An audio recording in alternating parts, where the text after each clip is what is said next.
Those of you that listen to Video Namaste will know the format. Myself, Richie, and my two friends, Danny and Finley, take a theme and then choose 3 films connected to that theme and then talk about them.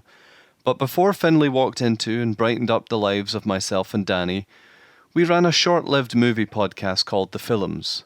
Every episode of The Fillums was a rundown of the year's movies. This episode, recorded in March 2013, was to be the first episode of The Fillums to run with the 3-film format we ended up using for Video Namaste. Anyway, we recorded it and it sat on my hard drive until it was too embarrassing to put out. Cut to 2016, Owen O'Donnell discovers the existence of this lost podcast and offers to edit it. So thanks to Owen, you get to hear this one-off episode of a now defunct podcast. Please enjoy. Aye, that's fine. It just means it's accessing the card. The card. Yes, it's just modern cameras these days. They're on the cards. No tapes, just cards. Just where do you fit your tape there, son? Where's your tape go? No, on the tapes, on the cards. On the cards, we're on the cards now. Yeah, you recording that on your fucking Visa? Is that what they chip and pins are for? Recording your podcasts?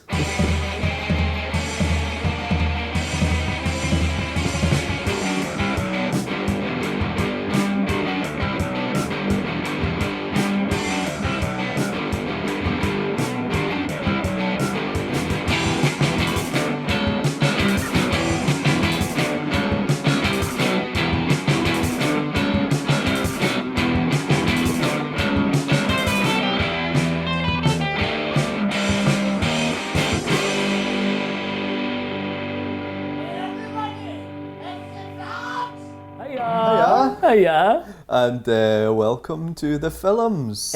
Part 2. Fillums podcast, part 2. Is this part 2 or is this the first official 2. one? Episode 2, sorry. Aye, because the last episode we did 2 parts for one episode.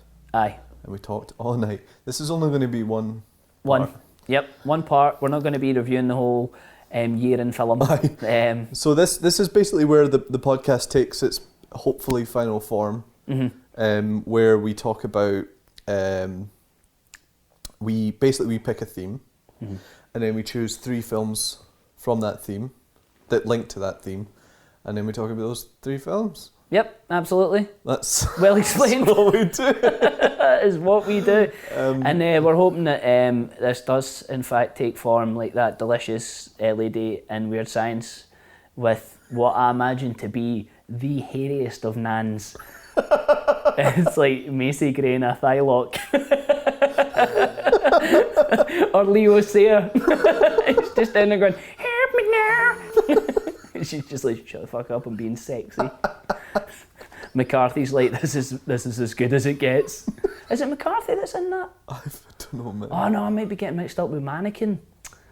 Mannequin's James Spader. No, it's Andrew McCarthy, isn't it? You know what, we're not going to Google this.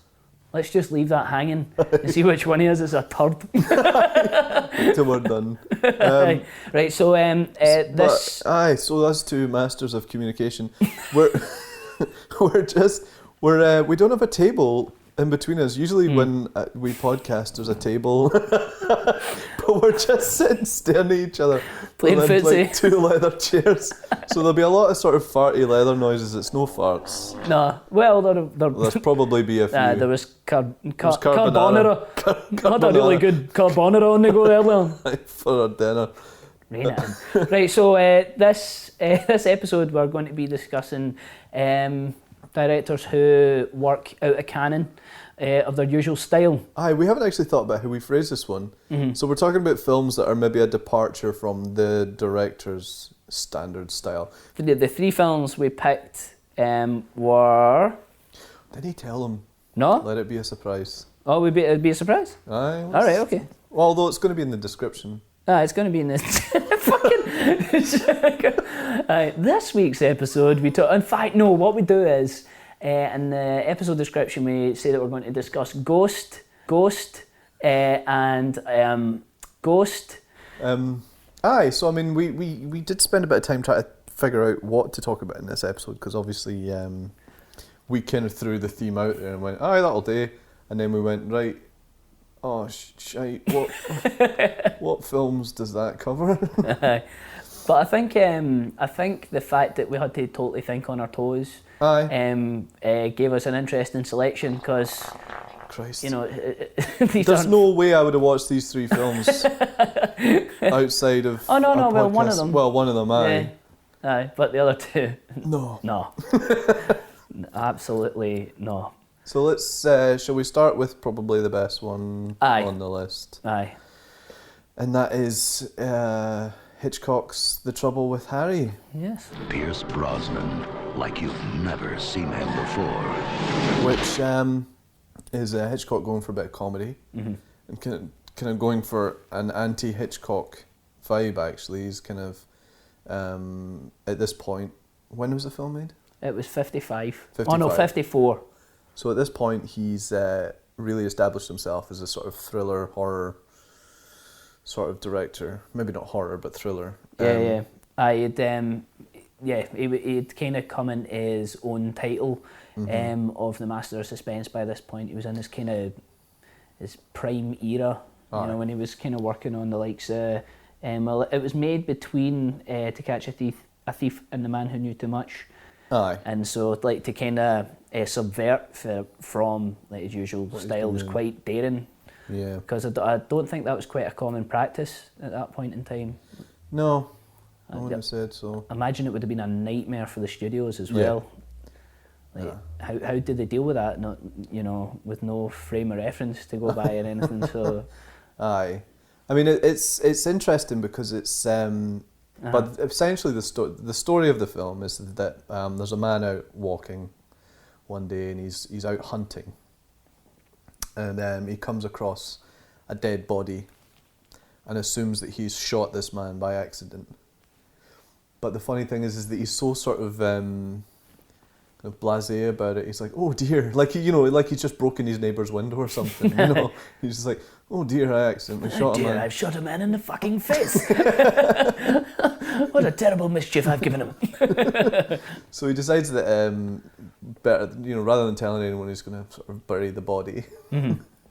And while he's as he's about to do this, people start approaching and coming across the body, so he has to sort of nip behind a tree and wait for things to quieten down. I could have seen it behind a tree for a quick fish. Well, I'm going to bury this body, but I'm absolutely busting. My back teeth are floating, mate. He's talking to the body. So you be alright there, pal? Ho ho! You'll be fine.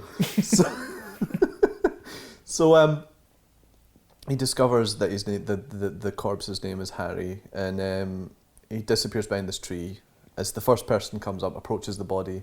And again, this is the sort of the start of the film starting to play with your expectations. And the first person that comes up, so there's a tramp that comes up and he finds the body and looks at the body, but instead of doing anything about it, he steals the guy's shoes. And he's all chuffed with himself as well. And then buggers off. Uh-huh. And then a man comes up, the doctor, reading a book, and he trips over the body, gets up and wanders off without even noticing that there's a dead body there. And then it's like a wee boy brings his mum up.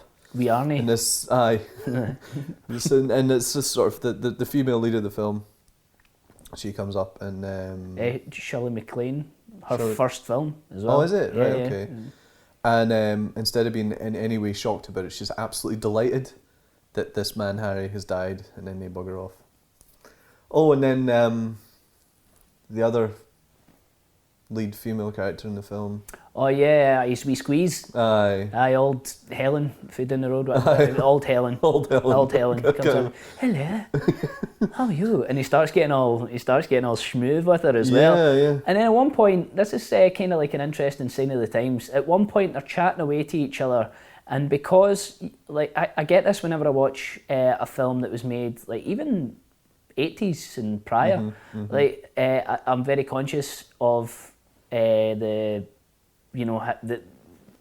time in which the film's set, and and how they're reacting and things like that. And it's like especially from films between like the 30s and 60s, and everyone is either speaking in Queen's English or the President's English, and and everything's very fine and polite, and Yeah. but you know, and Hitchcock knows as well that the audience needs to know that there's a body Yeah. at the floor while these two are getting fresh, and this couple were just like, you know, getting it on, like just hooking up, and he's like, "Hey, would you-" and she, at one point she invites him back for some fucking jam. Blueberry muffins. Aye, come back to mine for some jam. And he's like, oh, bang. He gets a wee old man stoner. But like, you know, if that were to happen in I wouldn't be surprised if that were to happen in a movie now, and they just, you know, but not on purpose. Yeah. You know, they would just completely forget, oh fuck, there's a dead body here. Yeah. You know, here's Shia LaBeouf and Megan Fox about a winch next to 4 million corpses and a giant robot. You know? I know, it definitely, I think a lot of the humour is derived from how everyone just is around this dead body, and how, Yeah. I mean, they pay, I think they take very great care as to not to humanise the dead body too much. Like, you never see his face. Yeah. Apart from in painting form. Except in paint form, Yeah, exactly. But yeah, I mean, it's kind of interesting because, yeah, you know, you're right. It's you've got, when the woman meets the old guy that thinks he shot the guy, they both have a conversation, and it gets kind of flirty, and she's like, "Oh, why don't you come back to once you've dealt with this corpse? Why don't you come round mine for a cup of tea and a muffin?" Well, that's the thing. That was something else we were talking about in terms of how they dealt with a lot of the sexual undertones of the film, because, like, you know, in order to kind of step round the criteria for censorship, they this had is the thing. Like, you obviously used to see films like this when you were a kid, and you missed all of this. And it's only when you return to like older cinema as an adult that you sort of start to pick up how they communicate sex. Mm-hmm. And it's really subtle, but it's actually quite, it's all there. Mm-hmm. Like, it's not even subtle. Well, no, I just said it was subtle, but I mean, it's like, for anyone paying attention, it's quite blatant. It's just they never actually say it. Yeah. But the film's full of these amazing little lines, and it kind of, more so than you would normally get at that time. Yeah. As if it's almost, again, maybe we're looking too far into it, but maybe as if it's almost a play on that idea as well. I think it plays on a lot of expectations. Yeah. Yeah, absolutely. That's the whole. I think that was the whole agenda of the film. But like, we're kind of we're deviating from what you were saying about the storyline. But I think that's all that needs to be known about the setup of the film. Like, you know, all these people encounter this dead body, or don't, as the doctor doesn't, or does. You know, he just kind of stumbles upon this body, apologises to it, doesn't register it's a body, and moves on. Mm-hmm. But all these people that encounter this body have a part to play in everything that unfolds after. Yeah. And at one point, there's an artist, a local artist, who comes along, finds the body, starts to draw it. Like, you know, that's how nonplussed he is by it. You know, so again, like, the whole, like, the morose side, the morbid side of the story is completely trivialised by you know, how nonchalant everyone is about the subject, you know, and that's all the body is. It's just a subject, you know. Yeah, it's like it's taken. It's you know, at this point, Hitchcock is so much about suspense that he's removed all of. There's no suspense at all. It's all been taken out. I mean, there's a couple of moments of there's a few hints of it towards the end of the film. Yeah. As it starts to kind of all come together, but yeah, I mean, it's just, there's no threat, there's no anything. It's just this there's not much daft little country story about, and it's beautifully shot as well. The big autumnal vistas are delightful, really, really nice. Apparently, like, they had to get a lot of the leaves shipped in into a sound studio, maybe somewhere in the States, and they were painstakingly stapled to trees. Wow. Yeah, to get that perfect look. You know how much of a perfectionist Hitchcock is. That was his whole deal. He prepared and then shot, and if there were any problems with that, he would just flip. So in terms of the way it was shot, I think it's very Hitchcockian. It's, you know, and you know what you're saying about the lack of suspense. Yeah. Like, you're totally right. But I think at the end, I think there's a little kind of turning again that subverts expectations for that specific film. You just think it's going to play out as a farce, like an alien comedy or something like that, which is what it felt like to me for most of it. And there's like that little weird part, like that, and I was genuinely kind of, you know, I was a bit doit. Because that is the one moment of the film where you start to get a bit nervous, and then again, that was really cleverly handled because what you expect is completely twisted around, and it's another Hitchcock twist. It's a bluff, you know. And then he likes to kind of pull that one quite a lot. So, but and the way that the comedy kind of plays out halfway through is with not just how they treat the body. It's not like A Weekend at Bernie's, you know, which is what it could have been, because they exhume the body 4 times, like, because that's the whole deal with Harry. Like you think that the trouble with him is that, you know, why he's dead, who's killed. It's not. It's how they're going to get rid of him, and like, you know, and if they ever are, he's just constantly in and out and in and out. But it's not even like because the trouble with Harry could be that they need to find something to do with the body before something is found or before, but it's not even that. It's like it's that they decide to do one thing with him, and it's not really a change of circumstance. No, not until the end really, but there's not really much in terms of changes of circumstances that makes them have to exhume the body and do something else with it. It's just that people keep changing their minds. Aye. It's like, oh, maybe we should do this, or maybe we should do that, and then it's just this ridiculous amount of... But I never found that got tiresome. No. I thought it was a well balanced farce. Yeah. Like, because that could get tired really quick. Yeah. You know, but it didn't, because the circumstances weren't strictly believable, but for that circumstance and for those characters, it was. Yeah. And like, so, in terms of, you know, looking at films like that film, comparing that to like Vertigo, or like, you know, any other films that were out around about that time. Like, what sort of, do you think that you could identify it if you didn't see the director's name against that film? Like, say you just walked in and, like, you know, your mum was watching it, you'd be like, oh, what's going on, Bears? What's your film? And you sat down and you're like, this looks good. This is pure Hitchcock. Would you say that? Would you say think it was that? pure? Not necessarily. I mean, maybe from a visual style, and I think some of the dialogue as well. It's got a very interesting, almost bizarre dialogue style sometimes. Like, there's an amazing scene with the wee boys carrying the dead rabbit.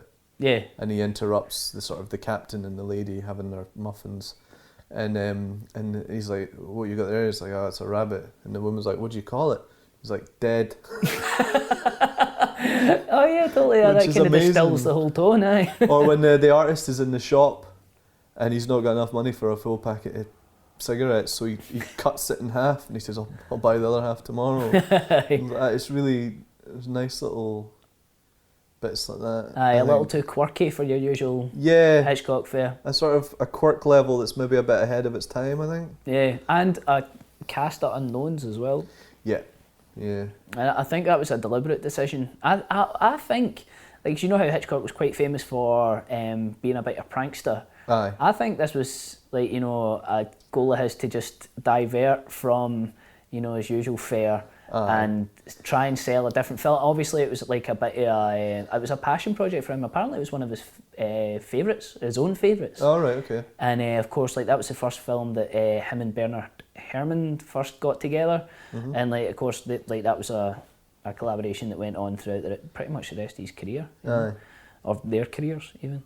So, you know, I think he is very fond of it. But I think one of the main reasons that he made it was, you know, to kind of trick audiences, so that people would say this is the new Hitchcock movie, and they'd come out thinking that. I don't think that was. I think we've been fooled. You know. No, I think you're right. I mean, I think it's. I'm sure I read somewhere that he was going for an anti-Hitchcock vibe. The other thing we wanted to talk about in the film was we've already touched on, but we want to talk about was the innuendos. Oh yeah, there's some amazing dialogue. Instead, at one point, Shirley MacLaine's talking about a loveless marriage, and she says that she doesn't want to do the dishes on her own. In other words, wank.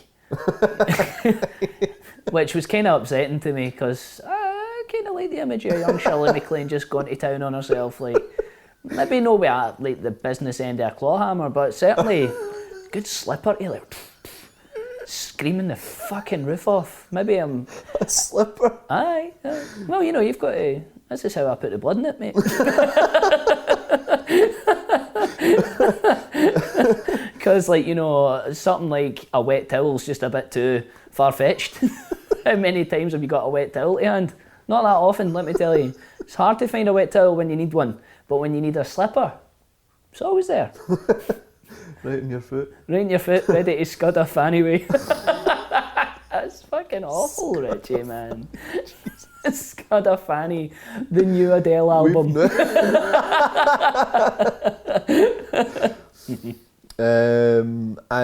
one of the better ones, it was just like, it was actually kind of like cringy to see them talking about it, but with the old captain. Oh yeah. So the old captain's going to the old captain, we should say, is the old guy captain's the guy who finds the body. Initially, and he meets the woman over the dead body, and they organise a date and for tea and muffins. So he's talking to the artist, the younger artist dude, about his upcoming date, and I think it's the artist dude that says to him, you know, no man has ever crossed her threshold. Oh, that's it, yeah. Aye. And then the captain kind of claps his hands in delight and says, she's a very well preserved woman, and the thing about a good preserve is that it eventually has to be opened. Yeah, totally. That's the one that got me. I know, because some of them are quite, because like a huge part of this film is like there's a huge sexual current running through it, you know, like, and all of these characters kind of have to restrain this, and the artist who meets Shirley MacLaine, like he instantly tries to woo her, you know, and there's some amazing sleazing going on from this guy too. Some subtle, some not so subtle. He's effectively just saying, "Hun, get your rat out."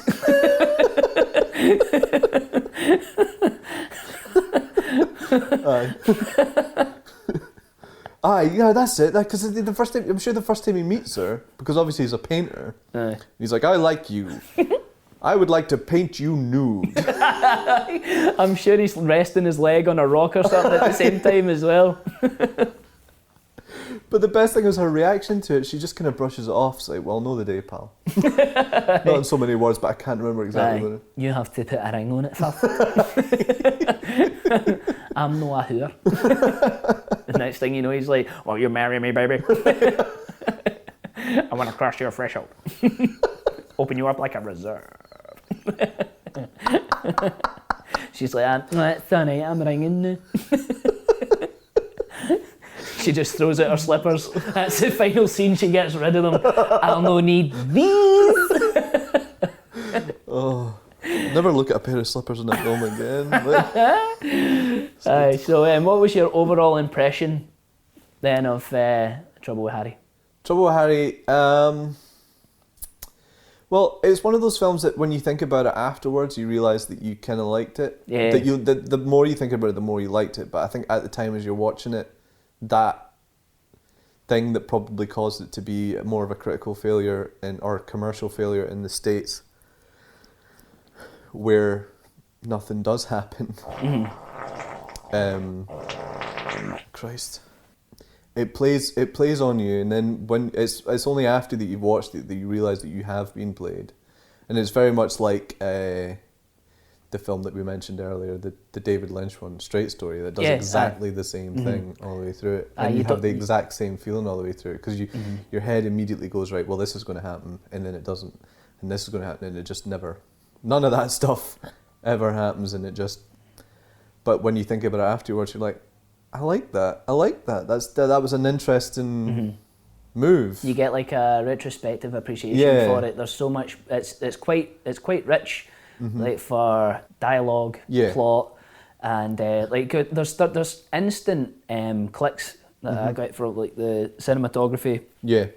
The acting, Shirley MacLaine in particular, she's just a wee ball of charisma. She's fucking great. Yeah. Really, really good facial expressions too. And quite a lot of cocked eyebrows, you know, there's quite a lot of hints that need to be dropped here, and all the actors serve really well. And it's like, you know, as a cast of unknowns, they do a pretty fine job. Yeah.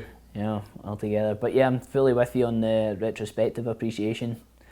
But I don't know. I think I could identify it as a Hitchcock movie if I didn't know, if I just walked in on it. But I think it's purely because of those things I was talking about, the instant appeal, and what makes it a Hitchcock movie. You know, the subtle build up of tension near the end, and there was no.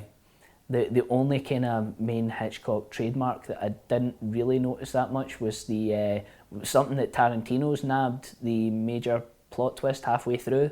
That propels the rest of the film. There's a MacGuffin in this too.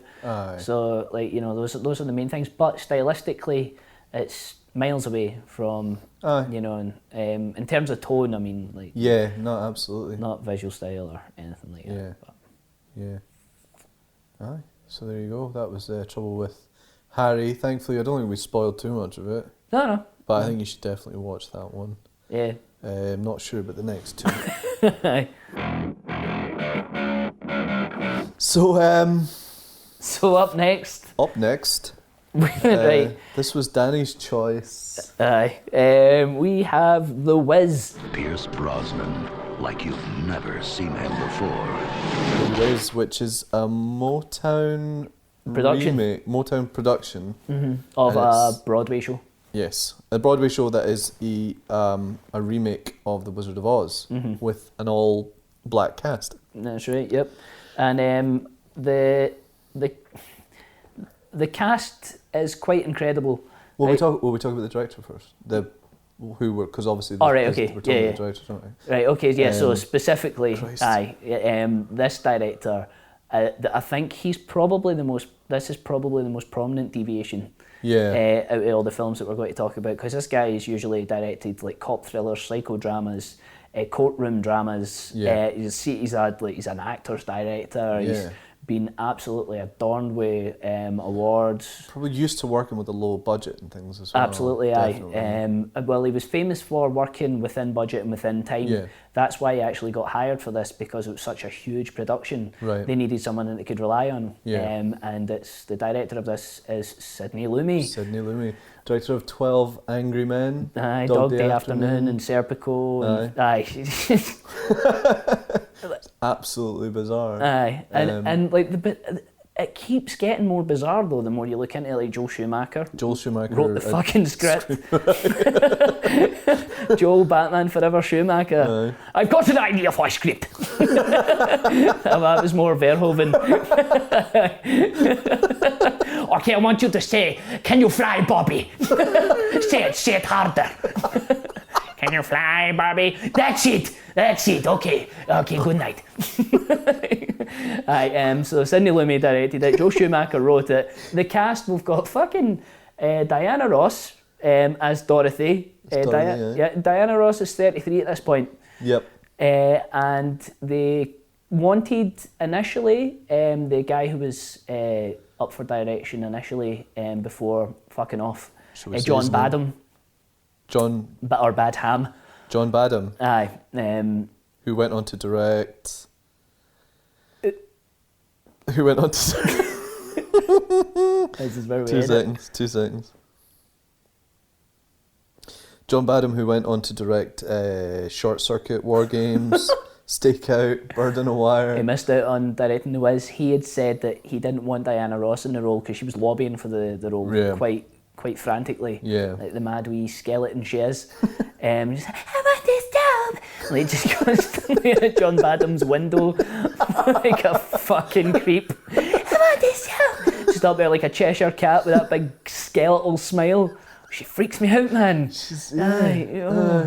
Like There's something very unsettling about her in the film as well. I know, just screaming at you. She doesn't sing, she's like, I am sad. She spends most of the film fucking greeting as well. So she was 33 at the time. John Badham was like, no, we want the woman who is playing Dorothy right now in the Broadway production. Yeah, they wanted more of a teenage up-and-comer. Yeah, totally. But they said, right, okay, crazy lady, we'll let you take it because you've said that if you bring your role to us and then you can get Michael Jackson too. Michael Jackson plays Scarecrow. Yes, Michael Jackson, who apparently, you can tell we've been on Wikipedia a lot, Michael Jackson, who at this point had left Motown Records and was now with Epic. Epic, yeah, with the Records. Jackson 5. Yep. Because he hadn't really gone, he had gone solo, but he hadn't gone Michael Jackson, Yeah. he hadn't started his whole. Because this was 78, 78 this was, so it's still like a total funk and disco soundtrack too, so it's not your usual traditional musical in that sense. Like I thought the one good thing about it was the music. There was some really good music in there. The Wiz definitely has its strong points and it has its weak points. And I think one of its strong points is that it's not like anything you're going to see ever. It's quite different from for a start, like the Dorothy character is living in Harlem, and the whole film, Oz is kind of portrayed as a sort of alternate reality version of New York. Yeah. And so the yellow brick road goes from like the slums across the Brooklyn Bridge. Yeah. Over into. It goes into the subways. It goes over the bridge. It sort of takes them into the plaza, the World Trade Center, and the sun doesn't rise. A big apple does. Yeah. And it's a little bit of foreshadowing there for what actually happens in the future. This is Apple taking over. Yeah, we bought the sun. It's an Apple now, and it only rises over New York. Aye. But there's a lot of sort of and the music is genuinely really good in it. The makeup is fantastic, and we just found out it was Stan Winston. Stan Winston was sort of head makeup artist. Yeah, that's pretty decent. That's good news. Yeah, no, there's some good makeup, there's some bad makeup. I like Michael Jackson. Let's talk about Michael Jackson first. Yeah.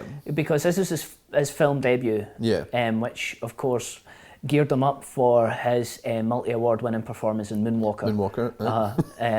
And he's a scarecrow, and like he's got this whole wobbly leg. He's got the whole jelly leg thing down, and that he looks like he's just absolutely smashed the dishes about half a dozen toddlers.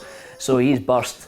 He's just floating all about the place. Well, apparently he put a lot of work into his into the role. Like he really, really prepared. Hold on, again. What was it? Gazelles or something like that? I watched footage of gazelles. Oh fuck, where is it? Shows pre-production and development.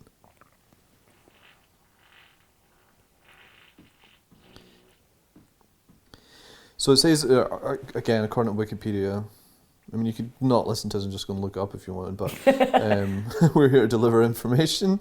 So apparently Michael Jackson, he really prepared for the role, and he, according to this, he watched videotapes of gazelles, cheetahs and panthers, which I didn't massively come across, I don't think. No. I mean, he just did some good dancing. Aye, he done some of the good dancing. Aye. And I thought his acting was, as much as you can say that he acted in the film. The thing is, you know what? See, if I hadn't seen Michael Jackson's name in the credits, I probably wouldn't have recognised him. He's got that voice. He's got that Michael Jackson voice, but I think I would have probably went, he sounds like Michael Jackson before I would have said he was Michael Jackson, because he's got this weird makeup. And he's obviously made up to look like a scarecrow, but they've given him this sort of double chin. Haven't they? And the Reese's cup nose. Aye. It's like somebody's just violently shat in his face. Violently. Aye. Just one wee poof. Oh God. Just like a wee tiny one with a density of plutonium that flattened his nose. Flattened his nose. It was like a wee Reese's cup. Aye. A wee stinky cup. Yeah. It's like they're, It's like they're, It's like they're, And then, It's like they're, But he's, It's like they're, And then, But he's, his makeup's totally bizarre. His makeup is pretty shocking. But the quality of the makeup in the film overall is really, really good. Like the Tin Man's makeup is really good actually. I was quite impressed with his one. And like a few of the more incidental characters too, and like, I mean, everything from the costume design, set design, some of them are really really stunning. And there's like a lot of the thing that I really enjoyed about it was a lot of the what's now considered traditional effects. Yeah. You know, there's a lot of matte paintings in it, Yep. and there's a lot of like sound studio shots. Like there's one outside the library, what I like to call the Ghostbusters library, and the lion kind of comes out the mold of one of the lions on the side of the staircase, and that was one of Lumet's initial concepts. Is he wanted to really root it in a lot of New York's landmarks and everything like that, but apparently there was a lot of script tinkering and creative control from Motown and the studios and stuff that dictated that he couldn't have his own vision. And he said that he considers that film a disaster of his, which is, I think, is quite harsh because given what he had to work with, I thought he made quite a few bad decisions in that he shot it underlit. I thought it was.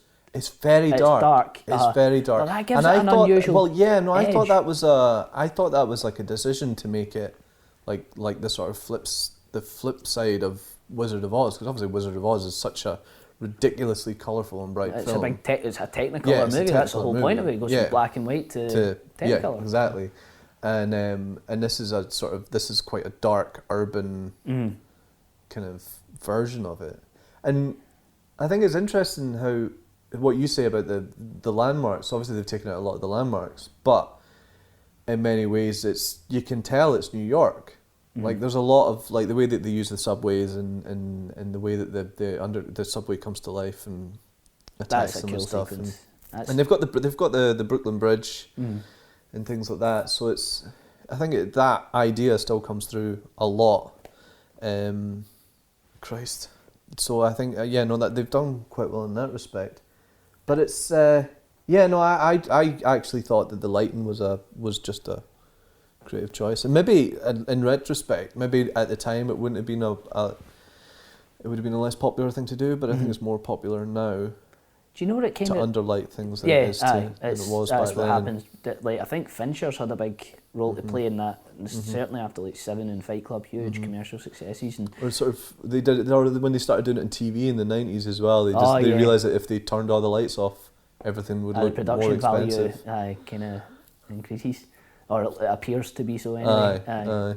It kind of reminded me of, weirdly enough, the whole time I was watching The Wiz, just in terms of reworking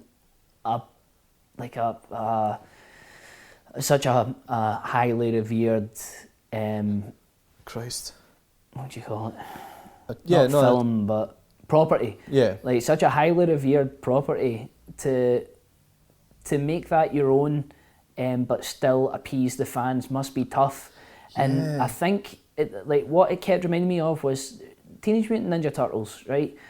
Because that had quite a notable budget. I'm with you here. Right, okay, bear with me, right? But it's quite a dark film in a lot of ways. Teenage Mutant Ninja Turtles, you know, it deals with. So you talk about the first live action one. Yeah, the first live action one. Yeah. Not Secret of the Ooze or anything like that. Like just the first live action one, which I love that movie, man. It's flawed, but you know, it kind of gives it more character. Right, so it's underlit.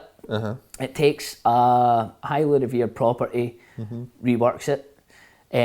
Adds a lot more bleak undertones to what was already pretty bleak, but just brings it a lot more to the forefront with the Wiz. It's urban decay. There's a lot of emphasis on urban decay in that, and that's the one kind of interesting thing about social commentary with the film, because like the whole deal with I looked up the synopsis on the plot summary on IMDb, and it said it's an adaptation of The Wizard of Oz that tries to capture the essence of the African American experience, which I never got at all. It's not capturing the experience of the the essence of the African American experience.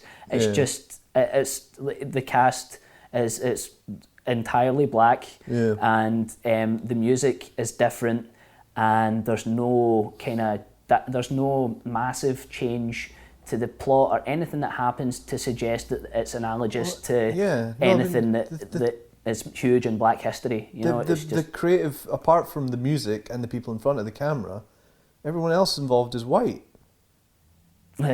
So I mean, Lumet involved. Yeah. I think that's what makes it such a bizarre choice for Lumet. Yeah. Is like, he's it's never been a huge. I mean, he kind of touched on segregation and things in Dog Day Afternoon, and but just briefly, just a tiny bit. But so back to the turtles thing. Yeah, sorry. Right? Okay, yeah. So we've got Underlit. Takes a highly revered property and does something, a little more bleak with it, and it fails too. It does fail to a certain degree in that it tries to make a fun. Turtles tries to make a fun action movie, but fails because it's too po-faced. But that makes it more interesting and gives it a little more kind of identity. That's a really unique film.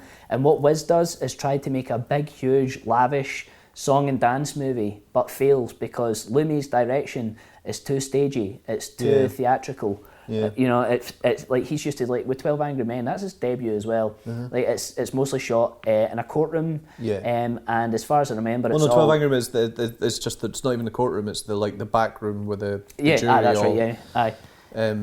But yeah, no, it's a lot more focused on performance rather than scale. So like which comes across a lot in a lot of the music numbers, because we were talking about this earlier, and how a lot of the music numbers are quite tight single shots. Like there's a few numbers that Diana Ross does that just holds.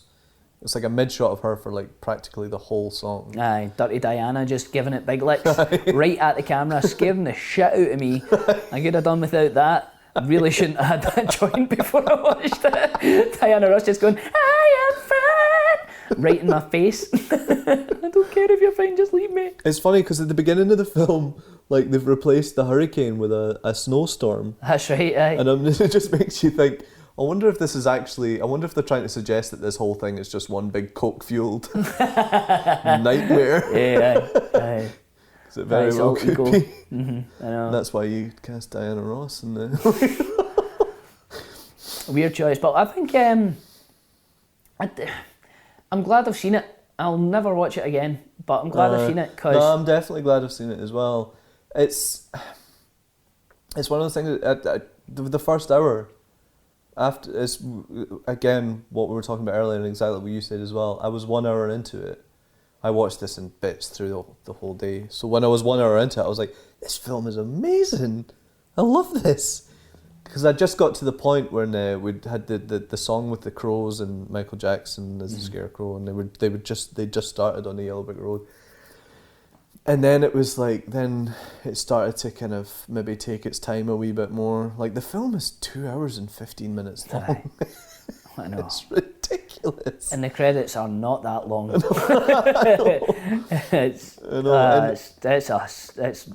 like I think when you get to like the hour mark, as you say, things start to get a little tedious. Yeah, there's a scene where they get to the Emerald City, and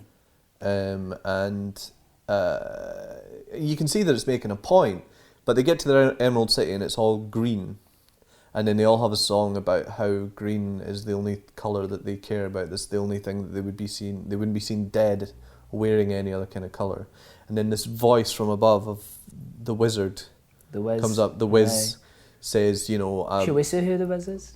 His name's at the beginning. His opening credits, the Wiz is played by Richard Pryor. It's not a surprise. It should have been. Yeah, I totally. think it should have been, because the way his reveal would have been a lot cooler. Yeah, because like he pops his head up. Because he's hiding the eye behind. of a huge, massive metallic effigy of his face. Yeah, and then when they leave and the head kind of stops talking, Richard Pryor's kind of head pops up, and you just see his eyes keeking but in that amazing sort of Richard Pryor look. Like, And that would have been amazing, like had you not known. But it says at the beginning of the film, featuring Richard Pryor as and the the Wiz. trailer too. I had to look at the trailer because I wanted to okay. see how they marketed it.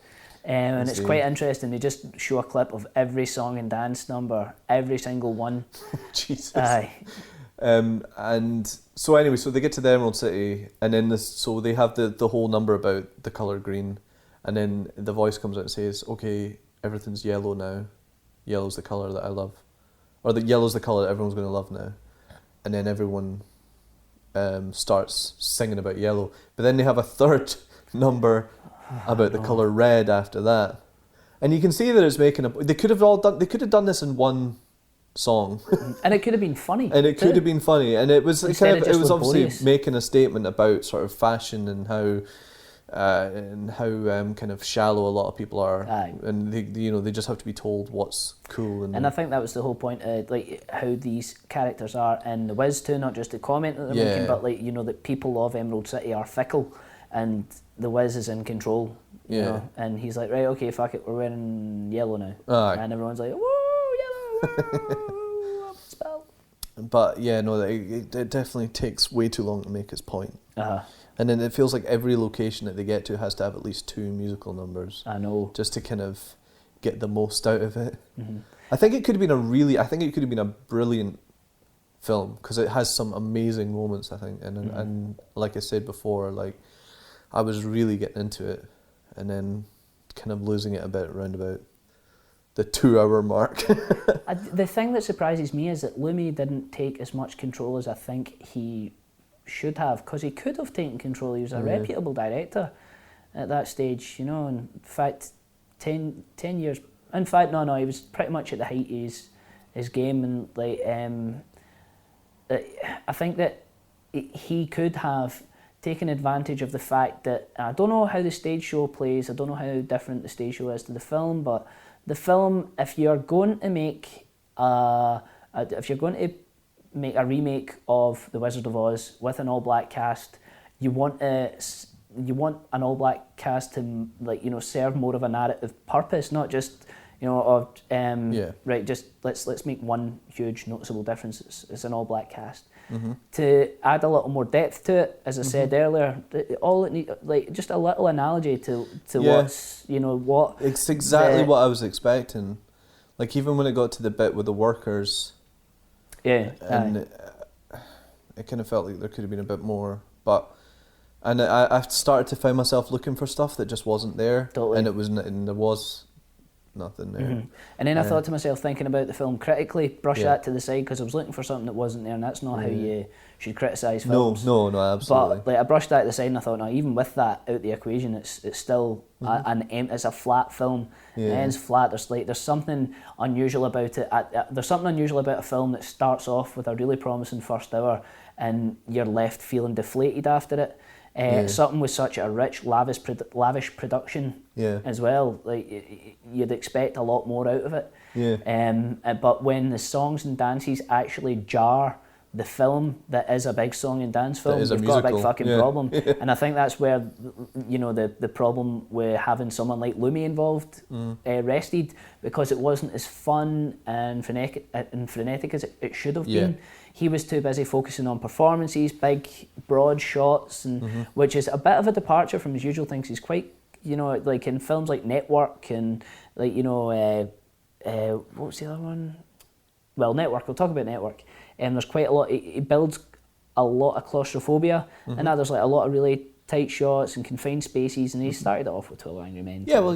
So it kind of deviated from that, but it's still the same idea. He's all about soaking up the scenery, but when there's a big song and dance going on, you want to see choreography, you want to see the actors' faces. Like with the film's big number, what is it? Get on down the road. Ease on down the road. When they're singing that, their backs are to the camera pretty much the whole fucking time, man. And it's a distant shot. One static shot, and just get on. He's on down the road. That first shot of the road, that big wide shot, it is a gorgeous shot though. There's a lot of really gorgeous shots, but you're right. It holds on them for a bit too. And it's just weird. It's not comfortable. It doesn't feel comfortable. He's not comfortable in the direction of that film, and I would never have guessed that was Lumet. Never have guessed. No. Like out of all his trademarks, it just totally escapes me. Although when I found out that it was Joel Schumacher, I wasn't surprised to see. Remember when you go to Munchkinland, or the equivalent of Munchkinland, and then the graffiti comes to life. Guys come out the wall and they're all kind of neon and stuff like that. Immediately thought about Batman Forever. Oh yeah. The neon gang. Yeah. There's a scene when Dorothy first lands in Munchkinland. And kills the witch. Kills the witch. it's all kids. The Munchkins are all kids, and they're stuck in the walls as graffiti drawings. That's the first kind of hint of how urban it is. But they all sort of come at the walls as they've been freed after the witch has been killed. Just for anyone that doesn't know what we're talking about. But that was at the point when I started to get quite excited. Yeah, totally. Because it was a lot, like, just that moment where they all come at the walls. That image of the graffiti coming to life was pretty cool. Yeah, it's very, very cool. And that was really underlit too, and I thought, well, this is quite interesting. Yeah. Expecting it to get brighter and more lavish as it went on. I thought that was going to be the whole idea. Yeah. But it just stayed pretty flat. You know, it didn't really go anywhere. That bizarre sort of final musical number with the... Aye. They're all... With the babies. They had a baby stuck to the wall. It's funny because they have these babies dressed as stars, and they're meant to be in the background with this woman. What's the woman's name? I can't remember. It's Lumet's mother-in-law. Yeah. She's belting out this number, and the babies are kind of dressed as stars. But like again, they've held the camera on this woman through the whole number as she's singing away, and then. To mix up a bit, they cut to close-ups of the babies, but the babies' faces are all just really kind of quite nonplussed about the whole situation. They're just like, aye. Well, you know what? That kind of sums the whole movie up. Like, you know, there's not enough flair in there. And that big final emotional moment where she's like, you know, you've restored courage in the lion by letting him know that this journey that he's been on has done that. You know, you don't need to artificially put it in. And she's like, this is your moment, shine. You know, and instead you've just got this one wee static shot of a woman going off her fucking dial with a bunch of bored babies glued to a wall, and then it cuts to Diana Ross greeting again. And this time you're just like, end. I just want it to end. I want to watch Moonwalker. Yeah. I know, and the musical number before that, when she has that moment, Diana Ross is belting at her number. Mm-hmm. And again, the camera's just held on her for most of it, over the shoulders of the characters that she's singing to, rather than showing the faces of the characters that she's singing to. And their expensive makeup and costumes. It's just like, from their back. Mm-hmm. I mean, that's the thing, like, a lot of like the frames that are filled are gorgeous. Yeah. But they do not marry well with the genre, with the type of film that we're supposed to be watching. It's not it's not shot like a musical. It's shot like a courtroom drama. Yeah. But you know, no. It's a weird mix. It's kind of almost there, and I don't even think they threw so much money at it, so you can't even call it a budget. Apparently, again, I was reading that Fox, who backed the musical, they didn't want to have anything to do with the film, so Universal jumped at the chance, and supposedly they were sort of so excited about the project that they didn't even set a budget for it. It was like, let's just pay whatever it takes. And I think the budget was maybe set later. But I think at the point it was made, it was the most expensive musical ever made. And I think when it did finally come out, it just didn't. Let the bus leather couch fart. Oh, nice. And the odd thing, excuse me, that I can take away from this film is that I barely knew about its existence. Yeah. It was only after, because I remember a few years ago I was on a bit of a Lumet binge. I was watching like the Pacino films and stuff, and I wanted to find out. I didn't know that he had done 12 Angry Men. I fucking love that movie. I was just really happy to find out that those all matched up. And I remember kind of IMDbing them, and I seen The Wiz, and I remember kind of looking at it. I was like, I recognise that title. Like, you know, what's it about? I totally recognise, because you suggested The Wiz to me, and I was like, I totally know that title, but I hadn't ever. You had barely registered with me. But when I watched the trailer and I read up on it, I hadn't seen a single bit of it. It wasn't that I recognised it from, like, you know, an Easter Sunday on ITV or something like that. There was nothing like that. It must have just been through my knowledge of, like, because I grew up listening to Michael Jackson religiously. Right, you know? okay. So it must have just been during that period, you know, where I kind of looked into everything that he's done or whatever, you know, and I've seen his biography or whatever, and you know that was part of it. And I think for me it's on Netflix. I think I've seen the title on Netflix. Right, that okay. might be what it is. So growing up listening to Michael Jackson and loving Michael Jackson and stuff like that, and I think that's probably how I heard of it. But other than that, I had no idea. I spoke to a couple of people about it. Like, did you even know this existed? And the only other person that knew it had existed was my mum. Right. And like, she was like, the one with Michael Jackson is the Scarecrow. I was like, aye, that's the one. She's like, aye. So she remembered it, not very fondly, but I don't know. I think overall impression from The Wiz was Lumet shouldn't have been hired to direct it. Yeah. It's interesting, but not strictly good. I think it's worth it for the first hour. I think it's one of those films. I think it probably deserves more recognition than it has. Yeah, I don't think it's as bad as. I think if its you're a film reputation. fan at all, you should give it a watch, but it's not going to become your. You should give it a watch because it's an interesting film, but you're probably not going to watch it again. And I kind of like seeing not bad films, but films that didn't quite work out. Yeah, because you get an idea of what you get they an idea going of what for. they were. Yeah, exactly. And that to me kind of that projects more of what the director was the original intention and stuff. Sometimes I get more of an impression of what they wanted to communicate. Knowing where they've went wrong. Yeah. And I kind of like to imagine how it could have went and things like that. And that kind of that interests me. I like films like that. No, totally. Absolutely. More There's again, a like lot a curio of films like that as well. I mean, that's so many films. That could be another subject. Christ. But aye, so that's The Wiz. That's The Wiz. Would you recommend it? I would recommend The Wiz. No. Especially, even just from a musical standpoint, because the tunes are good. Quincy Jones. I think he was musical director at that stage. He didn't want to be, but apparently Lumet was like, Moonpil. And Quincy was like, that's exactly how it went. I believe that was verbatim.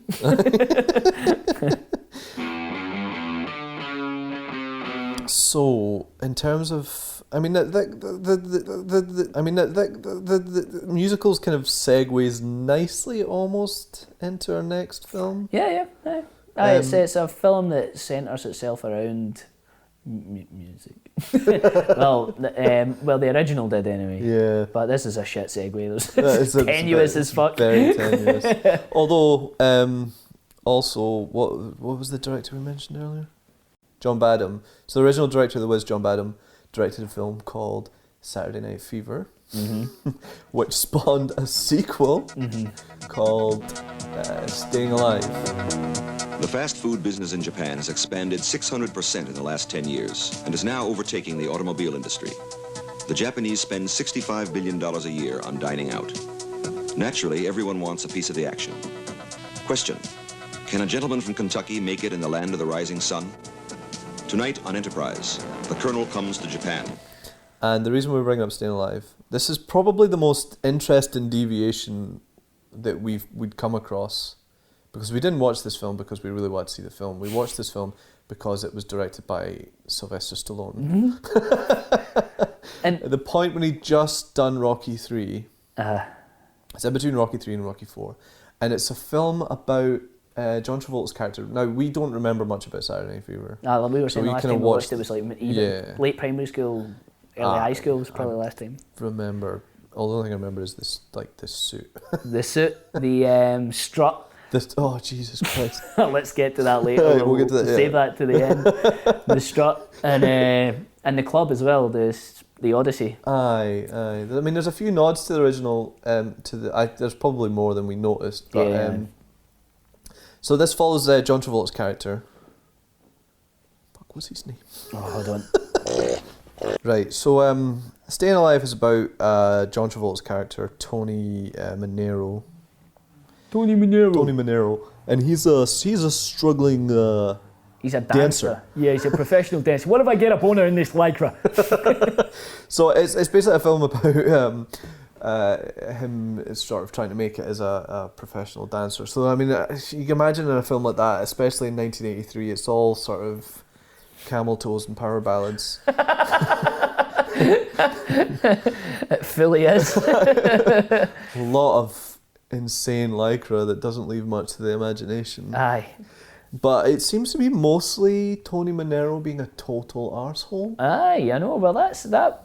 Like, you know, at first it was quite interesting because you're thinking, this guy is an absolute prick, and he's kind of like the anti-Rocky in a lot of ways. You don't root for him at all. No. And you want him to fail. Like, remember, like an hour in, we were like, fucking fail. I believe we actually. Although worryingly, watching it, that's coming from just our standpoint. You're wondering, was that the intention? Aye. Although I think it is the intention because it trips him up halfway through the film. Aye. But essentially, Tony Manero, he's a struggling dancer. He's got this girlfriend,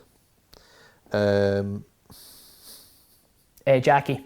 He's got his girlfriend Jackie, and he's perfectly like pleasant to her, but and she's besotted. Yeah, she's absolutely she's all besotted, about him. yeah. She's all about him and his delicious pecs that apparently worked 2 years on. 2 years. There's according to the IMDb trivia page, Travolta trained for 2 years with Stallone on this film. That to me suggests that he was on. Imagine Travolta shows up on set of Rocky 3. He's like, "Hey guys, I've been working out. Oh my god!" and Mr. T just walks in. He's like, "Who's this prick? Who's this pencil dick?" You know? And he's like, "I've been working out." You know, it's embarrassing. Boy for Greece, eh? Nice turnips, you prick. Where's your quiff, you fanny? And he storms off. I'll show you. Totally. Does 4 chin-ups and starts greeting. Olivia Neutron-Bomb shows up and she's like, "You alright, John?" Oh my god. He's fucking heartbroken. Hey, all those wrestlers, they make fun of me. Hulk Hogan gave me a wedgie.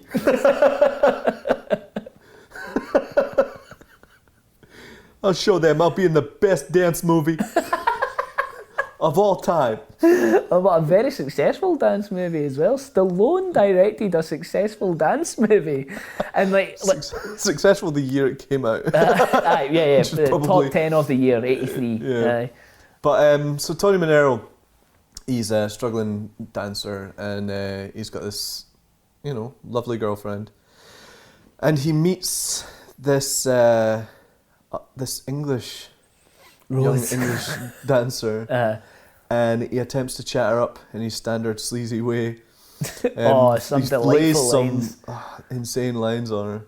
I might drop some in. Pierce Brosnan, like you've never seen him before. And then she slams the door in his face. And then when he fails with the charm, he comes in all aggressive, like, "What the fuck are you playing at? You nearly broke my face." He kicks in the door, gets a bit rapey. And then she's like, "All right, I'll go away." I know. Oh God! I know. Oh, it's a bit. This is the first sign of him being a total arsehole. But then he's doing this all the while. He's supposed quite to be with blatantly. They show him sort of saying bye to her and giving her a kiss and a cuddle and all that, and send her on her way, and then off chatting up this other lassie.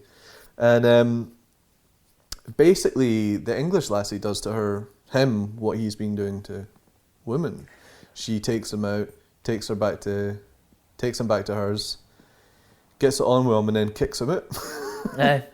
And I think that bothers him slightly, and he becomes slightly emasculated a bit. Yeah. I don't think this is really as deep as the film intends, but this is our interpretation. Yeah, and he sort of starts to obsess over her slightly, and maybe comes on a bit too strong, and she pams him off, basically not in a good way. And this causes his other girlfriend to she sort of finds out and gets really pissed off. Aye. They break up, and then about midway through the film, he sort of goes, "I've been an asshole," and then she goes off with Frank Stallone. Frank Stallone. Frank Stallone. Oh my God! He delivers his performance of a lifetime in this. It's unbelievable. His pelvis does things. His pout does things. So Jackie, is it Jackie? Yeah. So Jackie is in a band, She's a lead singer in this band. Oh, and fuck. the first time you meet Frank Stallone's character, he's playing guitar next to Jackie.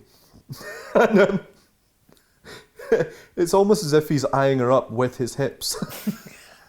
He just keeps swinging them at her, and then when she leaves, for some reason leaves the stage mid-set. mid-number to talk to Tony, he's just staring at her the whole time, and Tony's giving him eyes to say, what's this boy's deal? Giving that big gammy mouth pout. Then winning. It's unbelievable. But the soundtrack is quite spectacular. It's still Vince DiCola. It's still in terms of like Rocky. It's obviously like the same musical trip, and obviously his brothers are still involved. Frank's playing a lot and singing a lot, and he's the sex appeal of the film. Not Travolta's 2-year abs. it's Frank Stallone's pelvis. So Jesus, those moves. But so I know. I mean, he realizes halfway through that he's been in a total arsehole, and so the second half of the film is about him trying to. Well, it doesn't take long. The girl that he's treated like absolute dog shit just comes running back to him after like an insanely long dance sequence. Yeah. Which is, I think we both agreed, was just a sex scene with soft focus dance moves. I know, it lasted an entire fucking song, and they were it was like I would expect less from a Shannon Tweed film. You'd switch over and you'd be like, yes, I'm getting the slipper out.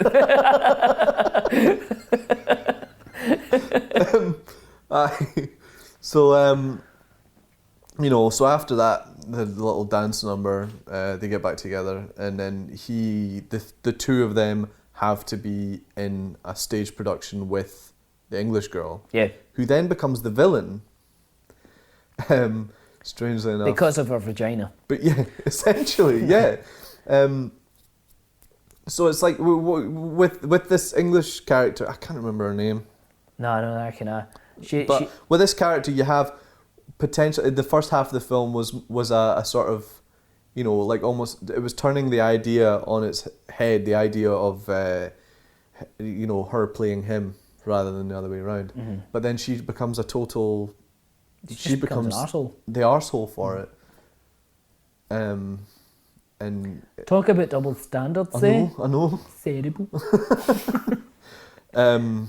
So she becomes the villain. She tries to not take over the end performance, but certainly doesn't let him shine. And at one point even says, "You've not got it." You've not got it. And I thought that was the end of that song and dance number, but he nailed it. They both nailed it. But then the fucking second act starts. Yeah, I mean lasers. the climax of the film is basically the final Broadway show, and he has to dance with her in a sort of quite an intimate number, but they have to kind of be professional about it. But it all starts to come out, and he kind of triumphs. I mean, and to be fair, at the end they both come out kind of on top, but he does it by hijacking the show. I mean, we're kind of being a bit more spoilerific than we normally are, but I think in this is the only circumstance I think we can get away with being spoilerific, because it's essential that we talk about the entire film to contrast it with any other film from the same director. Yeah. You can't just talk about the tone of it. It's not that simple. Yeah. We kind of need to. And to be fair, these films, with the exception of The Trouble of Harry, I wouldn't strictly recommend them. So, especially not this one, unless there's like a group of you and you're really drunk.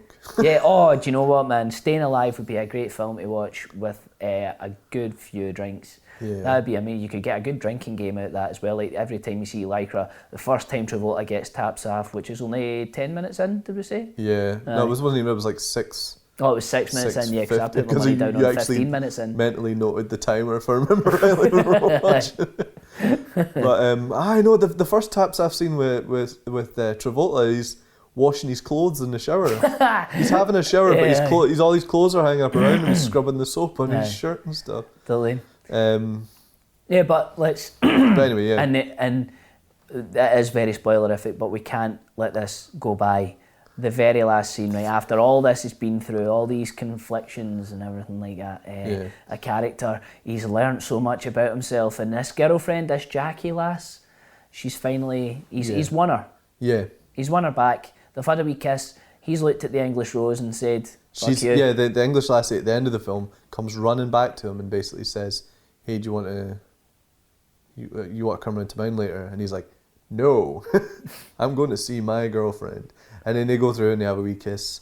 And his mum's must be kicking about as well, because his mum was in the audience. His mum was in the audience. She's still sitting there like, "Fuck was that all about?"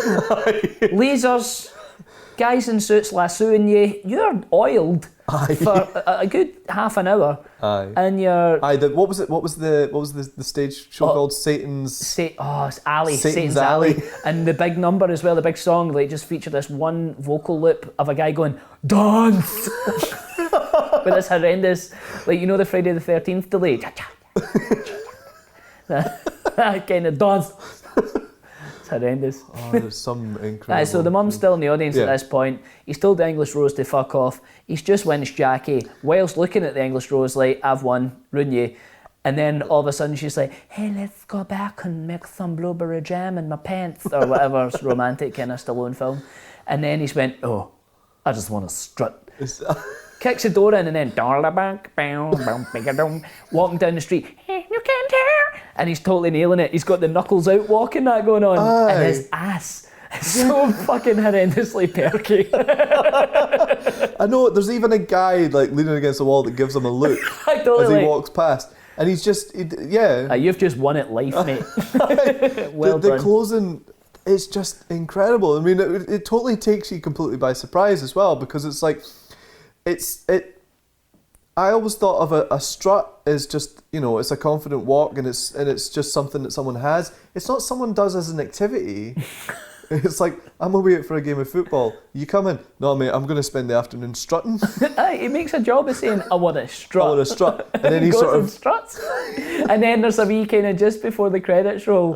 He's at where is it? New York again? Times Square. Times Square, yeah, that's it. He crosses the road at Times Square, and then he kind of he smiles, but they just as he walks about to walk off camera, and they freeze it, and then they fade him off, and then they roll the credits. The credits roll, aye. Utterly incredible. It takes you so by surprise as well, because you're just like, not in it, well, in a good way, in the fact that it's absolutely hilarious, because you're just like, what is this happening? Did I just watch that? I know. But you know what, man, the whole time I was watching it, I was thinking, this isn't a boot in the arse off of Rocky. Like, in terms of you know, a guy struggling to win at his own game. Yeah. It's that simple. That's, you know, he's got a wee bit he's got a wee bit of adversity to overcome, and this adversity, as opposed to, like, you know, winning a boxing match, is being a performer in a big show. Yeah. So it has to struggle to get to the top. There's a lot of homoeroticism. Yeah. There's a lot more. Like, for me, the whole film was just, you know, the Apollo and Rocky scene on the beach. Aye. It was like that for like, you know, pretty much 90 minutes. And there's the montage, the training montage before the show. Aye. And instead of, like, you know, instead of the big fight with Clubber Lang, you've got the dance off with Bitch Woman. Yeah. You know, who he has to defeat, and then it's about whether or not he succeeds. And remember, I was expecting him to fail, just as does in Rocky or whatever. So I had a lot in common in that sense, but the only thing that was missing was good stuff, like boxing. It being quite good. You know, like, I mean, but and also the fact that the main character spends half the film being an arsehole. Yeah. It's difficult. Mm-hmm. But, you know, I thought, like, that's quite an interesting choice for Stallone. You know, he's obviously set himself a challenge. He's wanting to make an arsehole likeable. I don't think he succeeds, though. No.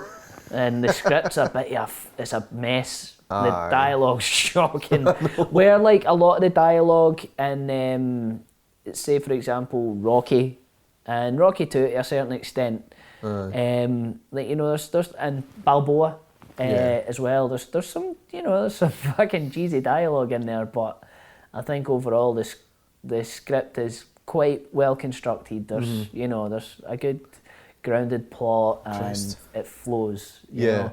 This film doesn't have that. I think it's interesting that it comes between Rocky 3 and 4 because Rocky 3, Rocky 1 and 2 are kind of quite.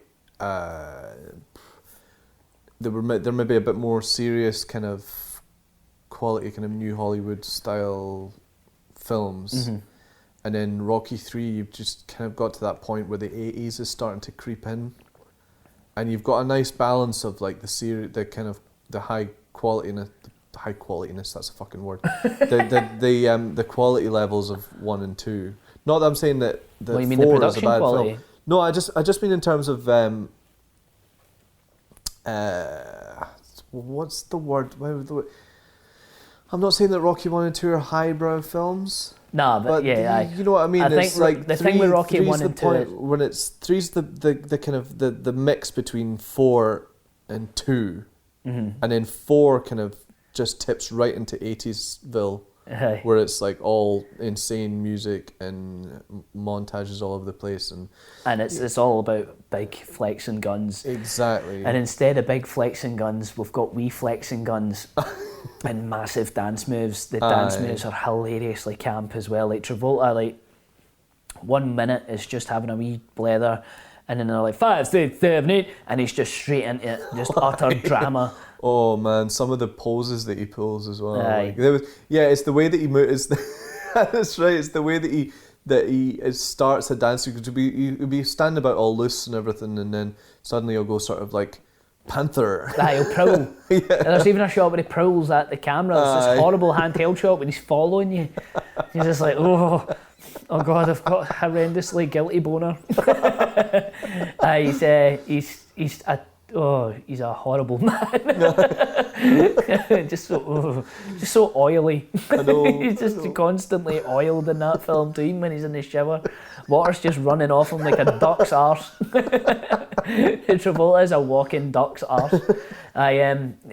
The whole like similarity to Rocky thing is quite important with this film because I could tell it's a Stallone film. Yeah. Just the subject matter, I think, is a huge departure for him. You know, to go for something as macho and pouty as fucking as boxing, you know, and working out and weightlifting and like achieving goals by pushing your physical boundaries to a film about dance.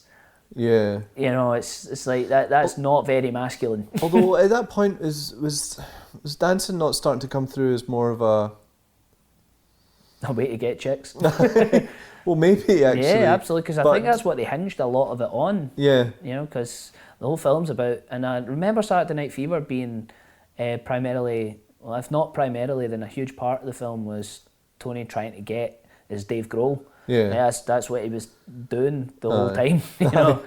I specifically remember him asking for a blowjob at one point and being that young where I'm like, whoo, he asked for a blowjob. I nearly know what that is. Yeah, Christ. No, I mean, did you say it was out the same year as Flashdance as well? Yeah, 83. Yeah, they were both out, and that bomb. No, that didn't bomb. That succeeded. That's probably the most commercially successful film that we've discussed tonight. In fact, it definitely is. Because The Trouble with Harry flopped here, in America, and The Wiz flopped all over the shop. Yeah. Staying Alive did really well. But it's kind of generally, apparently it's won a lot of Razzies. Yeah, and it's one of the most favoured bad films. Yeah. And I enjoyed it for being that. I think if I'd sat and watched it on my own, it would have been harder, but I think the fact that we watched it together is much better. If you're going to watch it with a mate or have some drinks or something. Like, it's good fun, but we were absolutely gutted because we when we put on the film, the opening titles are amazing as well. Oh yeah, big neon lights. But Kurtwood Smith plays like a director, choreographer, at the start. But no dialogue. No dialogue, and then he's only in the opening credits and then he disappears. And we thought he was going to be like some kind of antagonistic character through the film because it's Kurtwood Smith. I know. But he disappeared. But I guess this is pre-RoboCop and. Yeah, aye. So this is Still like 5 years completely bald, before almost. Yeah, aye. So like I was glad to hear that Staying Alive was a commercial success, because I've got a lot of time for Stallone. Yeah. Like he's such a likeable guy, not just because of his history. Like he's got really like his whole indoctrination into Hollywood is it's a struggle story in itself. Like he's because he was, for a period of time, he moved to New York to get work as an actor.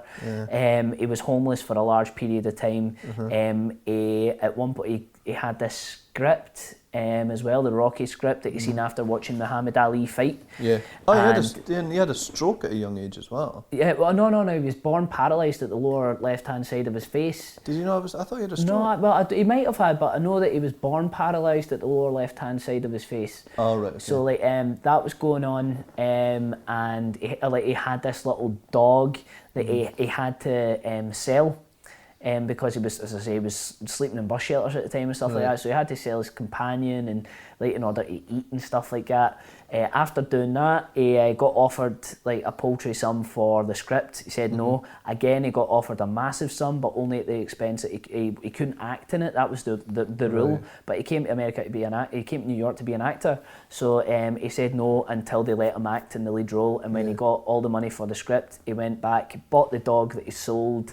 And that's the dog that you see in Rocky that he takes up to the top of the stairs. Yeah, man. Well, I mean, he's a man that knows. I think he knows his trade, and he's certainly. And it's you kind of do lump him in with the. He's one of those people that you're surprised to find as a director. Yeah, because he's just a muscle, isn't he? Yeah, you lump him in with the muscly action heroes, and but like I think First Blood and Rocky 1 are genuinely good films. Yeah.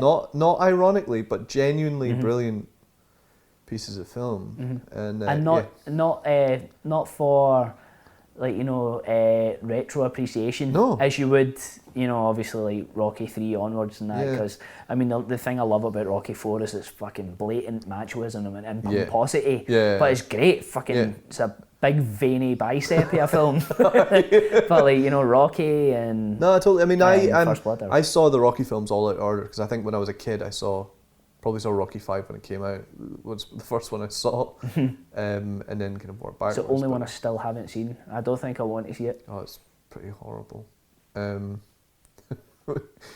But yeah, no, I remember being surprised at Rocky 1 because it's a really good film. I remember being surprised about hearing that he won an Oscar for a screenplay as well, because again, you just think he's nothing but muscle. I mean, which I think he's had not a couple of lucky streaks, because the script for Rocky is really good, and the script for Rocky Balboa as well. Yeah, it's a well drawn together script, and there's some great acting in there, and like there's Copland as well. Yeah. In terms of a performance from any actor, the performance that he pulls in Copland is brilliant. He's superb. He's superb in that film. Such an affable guy and such an affable character. And hear that he succeeded with this mess of a film, you're just kind of like, yes, go on yourself, big guy. I'm glad you did. He's like the antithesis to Michael Bay. He is just muscle, no brain. You know?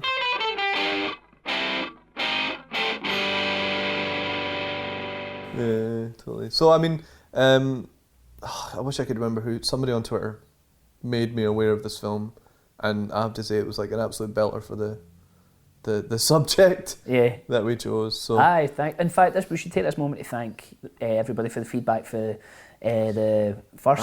We had a lot of, because we kind of expected to put it out there maybe for like 12 people to listen to or something. But we had quite a lot of good feedback in that one, which was we were both very humbled by. Absolutely, aye. Thanks. Thanks very much. Thanks for that. Aye, so if you have any more questions for us or any suggestions, anything like that, just let us know. I'm Lurpak Shakur. Lurpak like the butter, Shakur like the rapper. Like the deed rapper. And I'm at Laszlo, Leslo, rather than Z. Laszlo Panaflex. Is there a wee underscore between them? There's a Laszlo _Panaflex, and you can find us on Twitter and you can ask us questions. We're on Tumblr as well. Obviously, you've either got this for Tumblr or iTunes. Yeah. I'll be posting some. I'll be blogging. I think I'll be blogging. I've been thinking about blogging, and I think, I'm going to blog. It's all going to be about John Carpenter. Absolutely fucking everything. It's so amazing we've managed to avoid talking about John Carpenter. Aye, so far I've got an idea for an absolute huge episode. We're just going to talk about The Thing for 5 hours. Let's see how many fucking listeners we get then, eh? Oh man. No, but to summarise for the show. To summarise, aye. What film surprised you most as a successful departure from the usual canon, the director's usual canon? I guess in terms of style, Staying Alive didn't surprise me that much because it had that 80s kind of, apart from the Peacock. fact... Yeah. Yeah. Probably The Wiz. I would say The Wiz is the most unusual departure, especially you've got a double whammy there. You've got Joel Schumacher and Sidney Lumet. But the one I enjoyed the most would be The Trouble with Harry. Yeah, you think that Hitchcock then is that was the most successful in deviating from his usual style. That was the most self-aware one, I think. Well, it absolutely was the most self-aware because it was a concerted effort to be anti-Hitchcock. What about you? Yeah, Hitchcock, and mainly because at one point, I can't remember who's saying it, but two of the characters are having a discussion, and someone says who done it, and then is corrected by another character who said who did it. So that sends up the entire genre that he's kind of a huge. He's at the forefront of. He's one of the granddaddies of the Who Done It film. And to correct one of the key characters in that phrase, then that's a good kind of way to parody one of your own creations. Yeah. So that, because it was really self-aware, and it was just generally it was a brilliant film. And it was one of those films that one of my favourite kind of films is that you can appreciate it more retrospectively. It's interesting. I mean, for it to be a film that self-aware and that playing on expectations that much, because I think Hitchcock is one of the very kind of first directors where the director is more important than who was in the film itself. Because he was quoted as saying something about the name attached to it has to be a sign of quality or something. That's obviously not word for word. I mean, at that time it was all, you'd be going to see the new Cary Grant movie, or you'd be going to see the new Jimmy Stewart movie.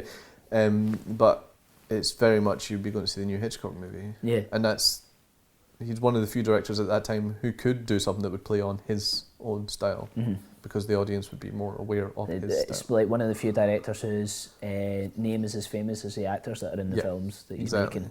Not many directors like that. But, and it's also just kind of interesting to see him doing what he wants to do at that time as well, because even now, there's not many directors out there that can go out and just do whatever the hell they want to do. So yeah. So what do you think failed the most? Which director do you think failed the most at it being different? Yeah, I would say Stallone. What making a different movie? A different. Oh right, and that he just made pretty much the same movie but with dance as opposed to boxing. Yeah. Right. Out of the three we chose, I don't want to knock Stone's. It's not as if he set out to do something that was quite different, but I'd say out of the ones that are the one that is closest to being of the director style would be Staying Alive. Yeah. I think the one that failed the most at the director that failed the most at trying to make a different kind of movie was Lumet. To be different. Was Lumet with The Wiz, but it's kind of it's an awkward one because you don't want to say don't go and you don't want to say don't watch it, even though we've pretty much described the entire film, because it is they're all interesting watches. The Wiz and Staying Alive are interesting watches, but they're there are better films out there that I would sooner recommend. Yeah. But they're interesting. Yeah. No, I mean the Wiz. I think the problem with The Wiz is that there's a good film in there. It's just dropped the ball slightly, missed the mark, and other fucking cliches about not quite succeeding. They've missed the bus. Missed the bus. They've shot the bed. So yeah, that's Cool. that's So that about wraps it up for our wee podcast episode. But so like I said, Lurpak Shakur, Laszlo Panflex on Twitter. If you want to suggest a theme to us, that's always welcome. So we're probably going to do more of these at some point. yeah. But I really hope you enjoyed, and we'll Hopefully see you. see you. Oh no, guys. No, Hold on. we'll see you. Hold on. I see some of you. Hold on. Christ. Dear. Did you hear that? Good. And we'll just God, before I choke on Danny's fart. And go to the Fillums Fillums, which I'm sure you know by now, .tumblr.com. That's the one. And thanks again for listening. We hope we can get you back soon. Get us on Twitter. Take it easy. Wank your dash, shag your man. Bye. Bye.